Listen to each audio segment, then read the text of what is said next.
the most unlikely fad, Pokemon, and Pokemon is now in full mania. It's 1999, and North America was in the middle of Pokémania. But while most people were focused on watching the anime, playing the games, or collecting trading cards, businesses were focused on acquiring something else: licensing rights. For any company that was trying to sell products to kids and their parents, there were two media franchises that they all wanted to get their hands on: Teletubbies and Pokémon. 4Kids Entertainment, through their licensing agency Leisure Concepts, was acting as Nintendo's agent in North America. In the first half of 1999, they had already signed several agreements, from a publishing deal with Golden Books to a toy line with Hasbro, and it looked like Pokémania was spreading to the stock market. The biggest beneficiary was 4Kids Entertainment, whose stock price had been on the rise since March, but started skyrocketing in July. Initially, it looked like 4Kids might be an outlier, but their success appeared to lift up other companies. There was Hasbro with their previously mentioned toy line, Topps, who started distributing Pokemon cards later in the year, alongside Wizards of the Coast, which was bought by Hasbro in September. But Pokémania on Wall Street didn't stop with large, well-known companies. It looked like investors were willing to pour money into any company as long as it had some association with Pokemon, and it appeared to be paying off, because the stock prices of lesser-known companies appeared to get an even bigger boost. There was Toymax International, which sold Pokemon-branded candy and bubblegum, whose stock price increased by more than 40%. Paradise Music and Entertainment, the company that produced the soundtracks for both the anime and the first Pokemon movie that was coming out that November. Its stock price rose from less than $2 a share in January to more than $7 by the middle of the year. And there was Zendart, a company that made and marketed collectibles, whose stock price shot up more than 30% after announcing that they would be making something for Pokemon. However, even though there appeared to be a lot of enthusiasm about this group of Pokemon-related companies, many analysts didn't think that it would last. It looks like a lot of people thought that this Pokemon thing was a fad, but just weren't sure how long it would last. And even if they thought that Pokemania would stick around for a while, that didn't change how they viewed some of these companies. Because of how much their stock prices had risen, analysts didn't think that it was possible for them to sell enough Pokemon-related merchandise to justify the high prices. And there was another company whose stock price exploded because of Pokemon. In the summer of 1999, Grand Toys International, a Canadian distributor of toys, stationery, and other household objects, had a big announcement to make. On August 4th, Grand Toys announced that they had acquired a license to manufacture and distribute Pokemon products. According to the press release, quote, Grand Toys International Incorporated today announced that it has entered into an exclusive licensing agreement with Nintendo Company Limited to manufacture and distribute a line of products in Canada based on the popular Game Boy game and television series, Pokemon. The Pokemon products, which will be included in our fall 1999 lineup, will include balls, kites, and an extensive range of back-to-school items such as pens, pencils, portfolios, binders, organizers, and stationery sets. End quote. Investors heard the news and started buying up the company's stock.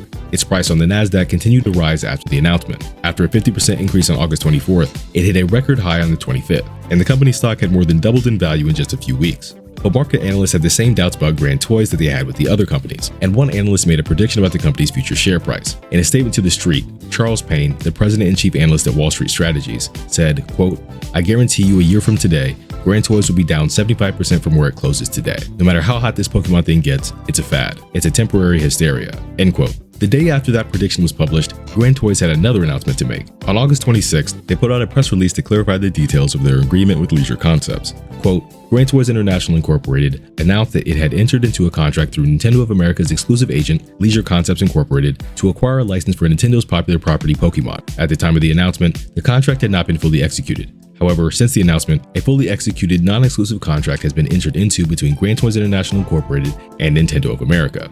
End quote. Shortly after this clarification, Grand Toys' stock price did fall, but it didn't collapse, and the price briefly rebounded at the end of the year.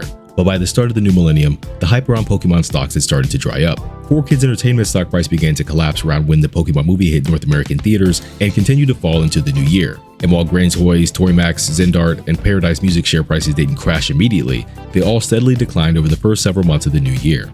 And as their share prices continued to fall, some investors weren't too happy with how things went. On April 7, 2000, a class action lawsuit was filed against Grand Toys International and several company insiders on behalf of investors who bought shares in the company between August 4th and August 25th, 1999. The complaint was filed in the Southern District of New York and made three allegations: that the defendants had artificially inflated the company's stock price with misleading information, that they illegally sold their stock at those inflated prices, and then, after making millions of dollars, decided to correct the misleading information. The misleading information that they're referring to is whether or not Grand Toys had an exclusive license to sell Pokemon products in Canada, and they were pointing to the announcement that Grand Toys made on August 4th, 1999, and the clarification they released on August 26th. What we haven't covered yet is the alleged illegal insider selling. In November of 1999, the Wall Street Journal reported that insiders at Pokemon-related companies, including Grand Toys, were selling their shares. The Security and Exchange Commission, or SEC, defines insiders as, quote, officers, directors, and those that hold more than 10% of any class of a company's securities, end quote. All of the insiders that were named in the class action lawsuit submitted disclosures to the SEC that they had sold stock in Grand Toys in August of 1999. So the question wasn't about the sale of the stock itself,